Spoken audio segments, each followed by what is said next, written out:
Ladies and gentlemen, consciences off, dicks on, and everything will be all right. Welcome back to True Blood. What'd you guys think? I thought it was a fantastic first episode of the season. Murder, sex, intrigue, blood, and humor. These are a few of my favorite things.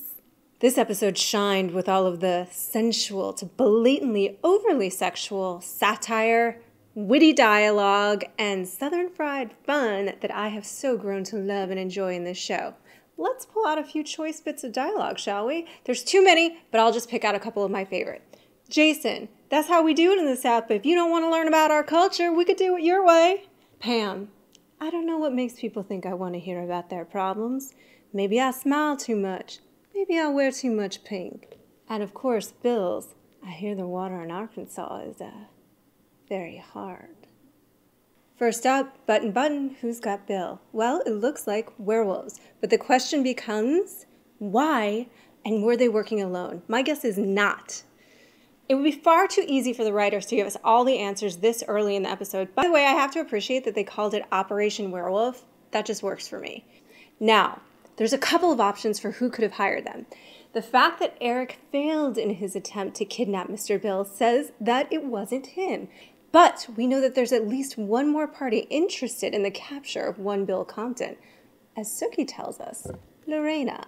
Now, she is in many ways the most obvious choice as the kidnapper, but paradoxically, that makes her the least obvious candidate in terms of the writers playing with us a little bit. Still, they worked so hard to establish her character last season, it wouldn't really make a lot of sense for them to do that if she wasn't going to then be used in this season.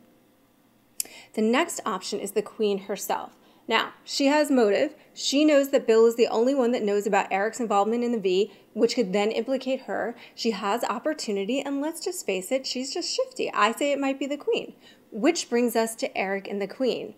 Okay, I'd just like to take this moment to personally thank the creators of True Blood for getting most of, if not all, of our males at least halfway naked this episode. Thank you very much. I enjoyed Eric's bounce a quarter off at butt, but I found the image of him banging a stripper strapped to some poles in a dingy dungeon a little less sexy than I would have liked. Surprisingly so.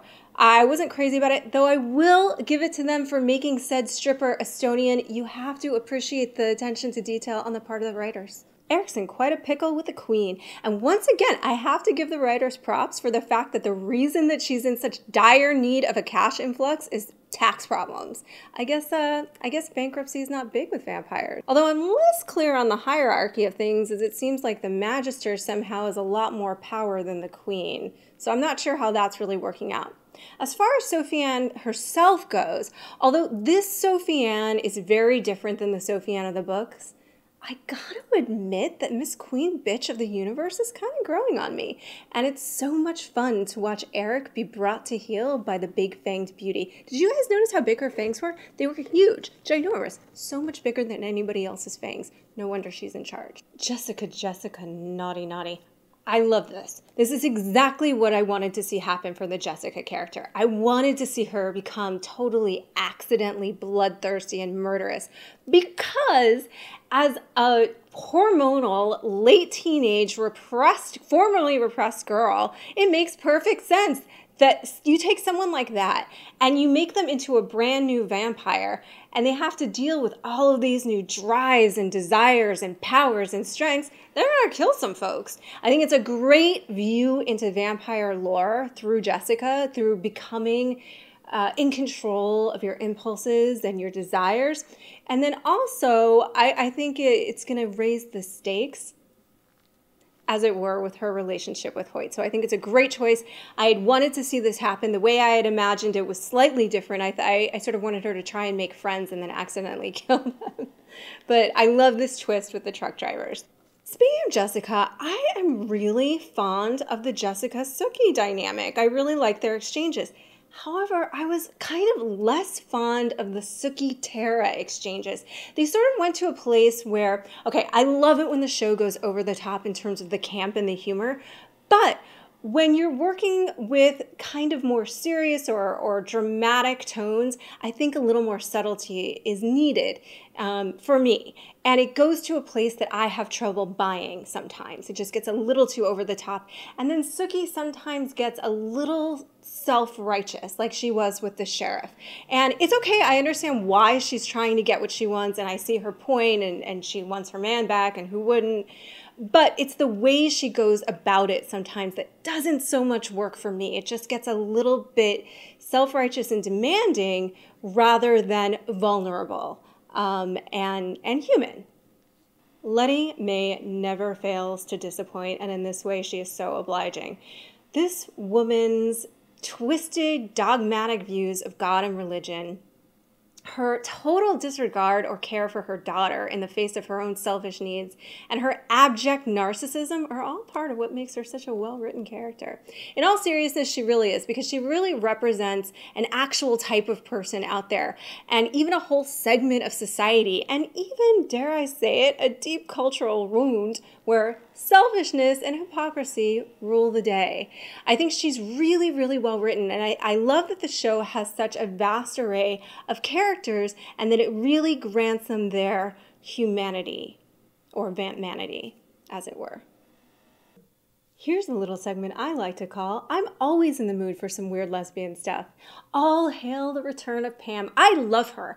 I have loved this character since the first season, and I have been anxiously awaiting her return. She really shined in this episode. She was hilarious, and even better that she's paired with our very own Lafayette, who is Bon Ton's own little truth teller.